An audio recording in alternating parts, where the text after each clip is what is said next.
Martha's 57-year-old fingers fumbled with zipper on her raincoat when a battered field notebook thumped onto her toes.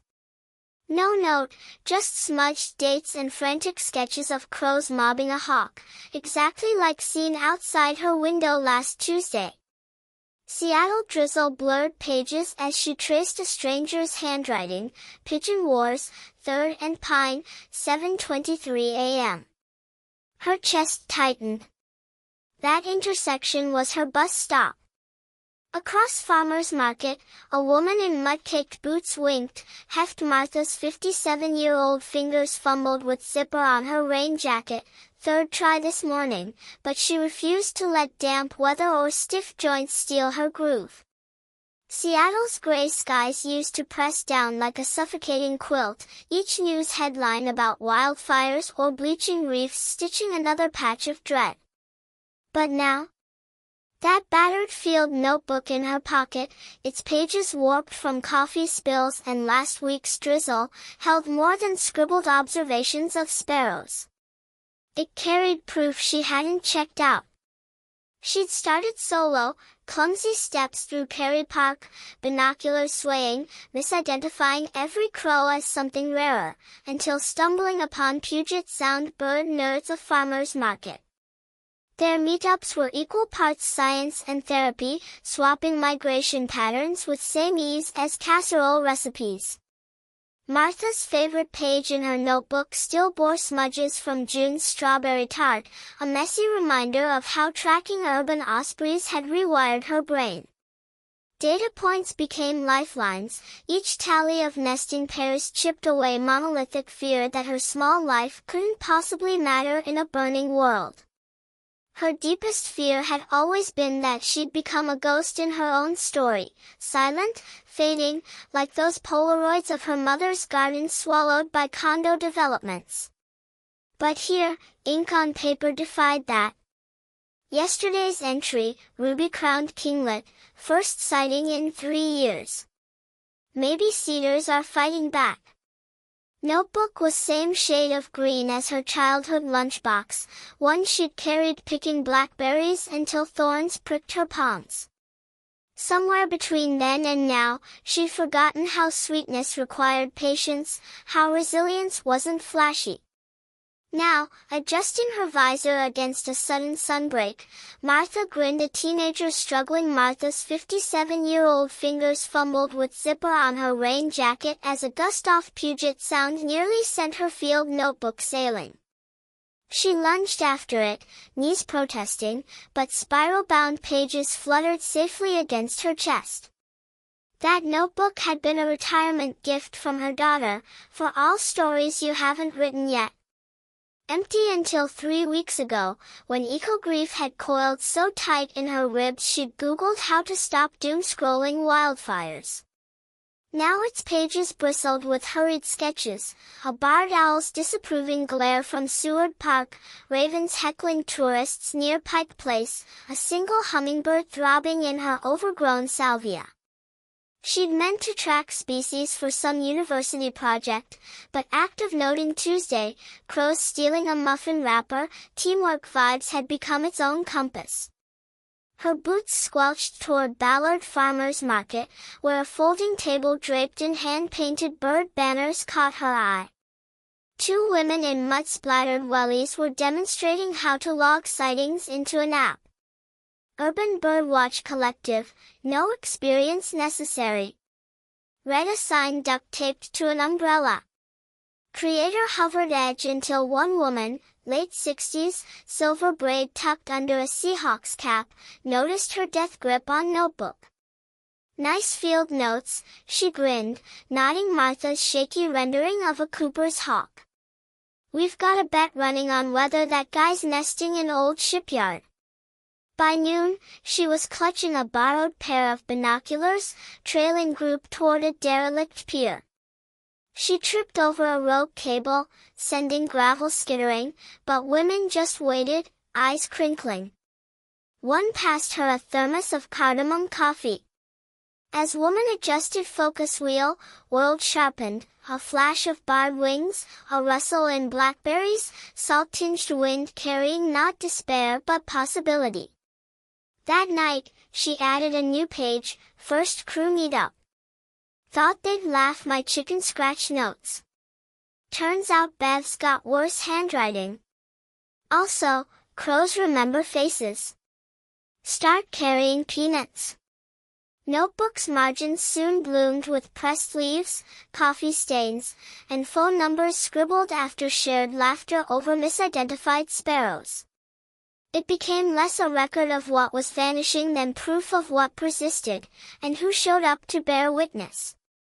Months later, when Martha found herself guiding a wide-eyed newbie through app's quirks, she realized grief hadn't disappeared. It had simply made room for wonder. Martha's 57-year-old fingers fumbled with zipper on her rain jacket, third try this week, but she refused to let stubborn plastic teeth win. Not when cedar waxwings were rumored to be nesting near Ballard's community garden.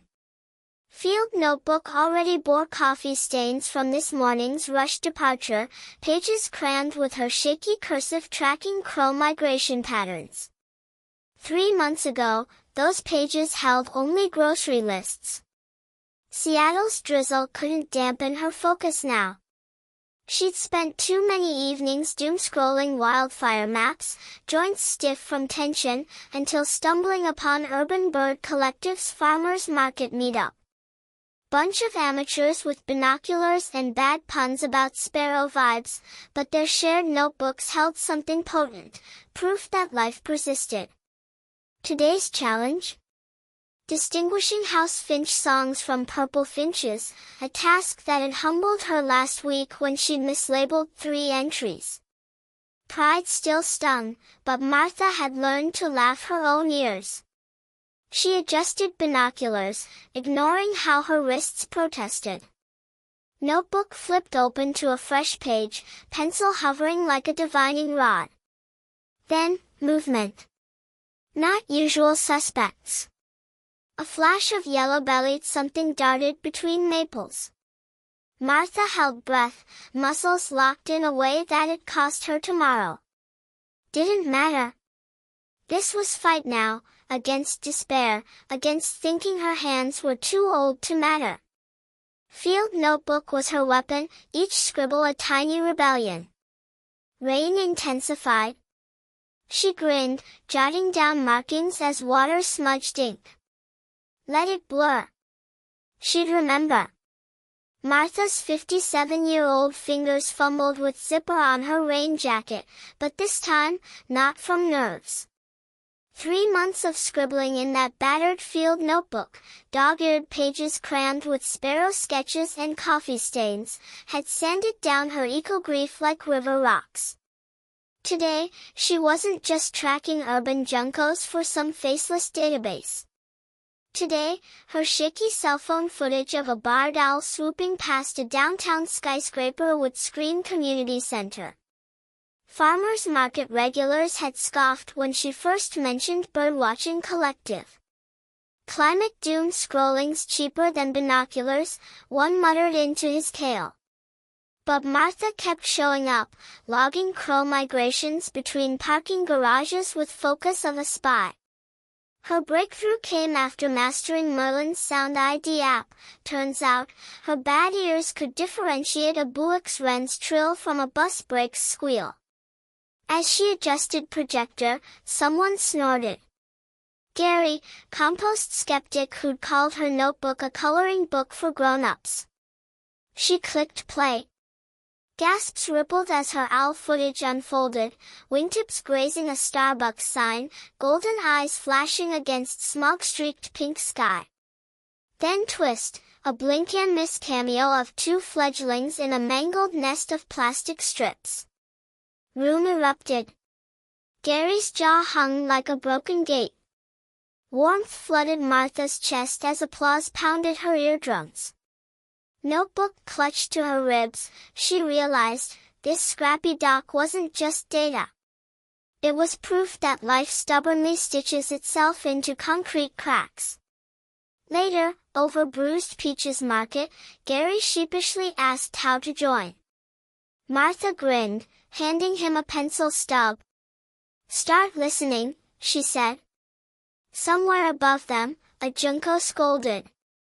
Vibes, it turned out, were contagious. She walked home lighter.